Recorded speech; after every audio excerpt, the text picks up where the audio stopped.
السلام عليكم ورحمة الله تعالى وبركاته.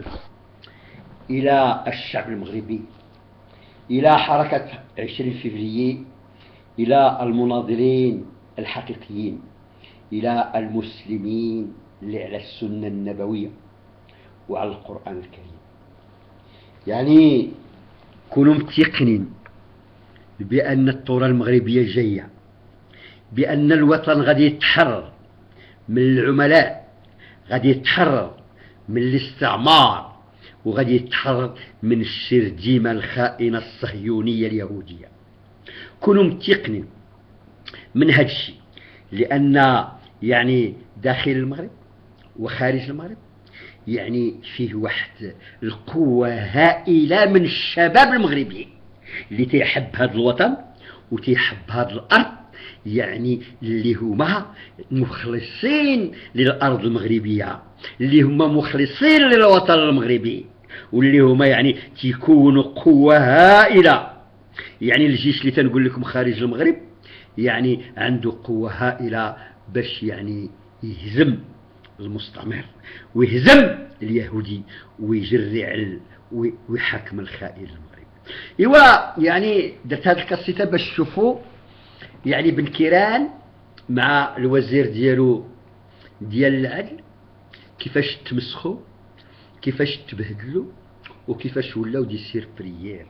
باش تفهموا هذا الشيء تنقول لكم بان يعني في المغرب ما كاينش الحكومه، ما كاينش الملك، ما كاين الا شرذمه من اليهود الصهاينه من المستعمرين الفرنسيين اللي تيسيروا الوطن ديالنا وتيمخروا وتيخطفوا وتيقتلوا وتينهبوا يعني في الخيرات ديال الشعب المغربي. ايوا شوفوا هذه الصوره هذه يعني اللي هي وجدتها باش يعني تشوفوا النظام المغربي وتشوفوا يعني هاد الخونه المغاربه اللي هما يعني اعوان ديال اليهود الصهاينه. ايوا ها بن كيران نازل تيتكلم مع يعني تيطلب من السفاره الفرنسيه التدخل، ولا تيطلب يعني من اليهود المغاربه من اندريا زولي باش يتدخل. ايوا وهانتم تتسمعوا الشعب المغربي اللي تيندد بهاد الوزراء بجوج، اللي واحد فيهم يهودي صهيوني استعماري خدام مع الموساد الاسرائيلي، والاخر يعني صديق ديالو، اللي هاد الناس طلعوا للحكم باش يعني يكرسوا الملكيه، يعني يكرسوا الاستعمار، يعني يبهدلوا الشعب المغربي باسم الدين ديالنا الحنيف. يعني باش تعرفوا هاد الناس ما هم الا اعوان الشياطين، ما هم الا يعني صهاينه، ما هم الا يعني احفاد المستعمر الفرنسي. وهانتم تتشوفوا غادي نشوفوا كلنا كيفاش غادي يتبهدلوا هاد الوزراء بجوج.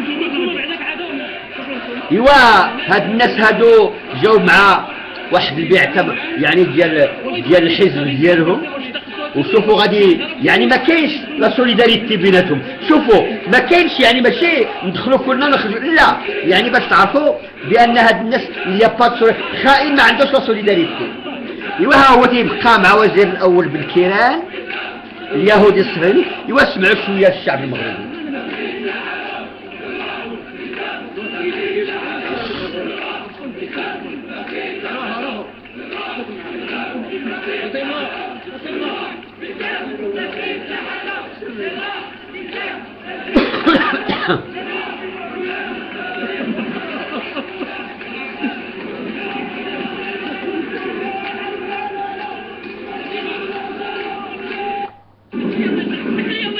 ايوا اسمعوا.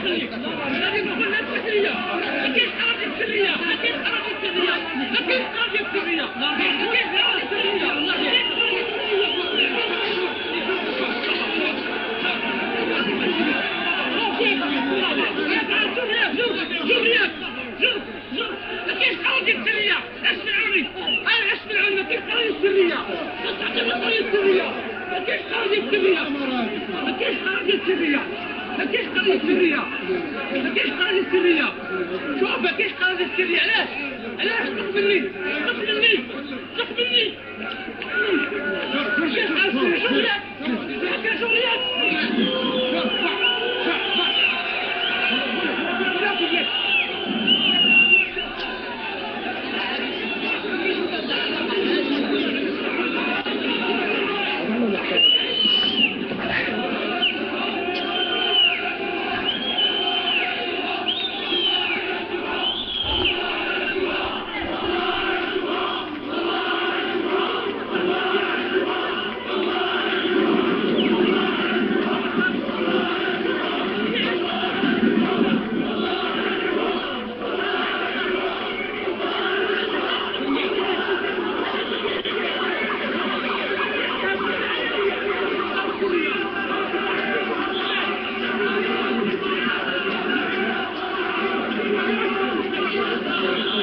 Je tiens quand même à dire, à m'adresser à nos enfants dans les banlieues, dans les quartiers populaires en France.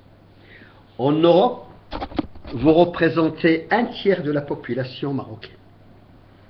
Et vous êtes à peu près 60% de la jeunesse marocaine en Europe et en France, en moins 60%, en moins de 30 ans.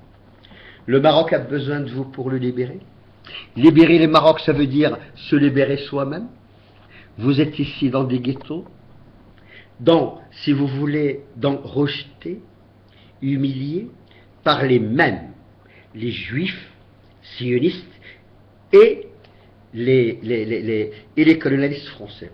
Donc, en réalité, les Marocains au Maroc, la jeunesse marocaine au Maroc, la jeunesse marocaine en France et en Europe, on est sous notre adversaire est le sioniste, le juif, qui a une idéologie de haine, une idéologie raciste, une idéologie de domination, une idéologie d'écrasement, et le colonialiste français qui est raciste. Donc, si vous voulez, si vous voyez cette vidéo démontre une chose, que ni le Premier ministre marocain, ni son ministre de la Justice n'ont aucun pouvoir. Quelqu'un détient le pouvoir au Maroc, mais que les Marocains ne connaissent pas. Et moi, je l'ai expliqué dans mes cassettes depuis des années, que le pouvoir appartient à une minorité juive agissante et une minorité des colonialistes français racistes agissants, qui dirigent le Maroc, si vous voulez, par des raisons. Et voilà, ce qui se passe au Maroc se passe exactement en France. Maintenant, si vous voulez, on voit un Premier ministre et son ministre de la Justice humiliés, des hommes écrasés devant des milliers de témoins des Marocains qui sont hostiles à la monarchie, qui sont hostiles à cette partie, si vous voulez, qui ont pris l'islam comme otage. Mais l'islam, il est innocent de ces gens-là. Ces gens-là, ce sont des criminels, ce sont des fascistes. Ils veulent tromper, au nom de l'islam, ils veulent tromper le peuple marocain. Donc, je dis quand même que l'islam est innocent de ces criminels, de ces fascistes, qui ont des enfants en France, parce qu'il y a beaucoup d'imams qui pensent comme cela et qui sont, si vous voulez, au service du sionisme et au service du colonialisme. Nous, on est sûr de faire notre révolution, on est sûr de libérer le Maroc de ces nazis, de ces fascistes, de ces sionistes, et de régler nos comptes avec les traîtres marocains. Wassalamu alaikum wa rahmatullahi ta'ala wa barakatuh. Il a al-Munadhir al-Maghribi, il a al-Sha'b al-Maghribi.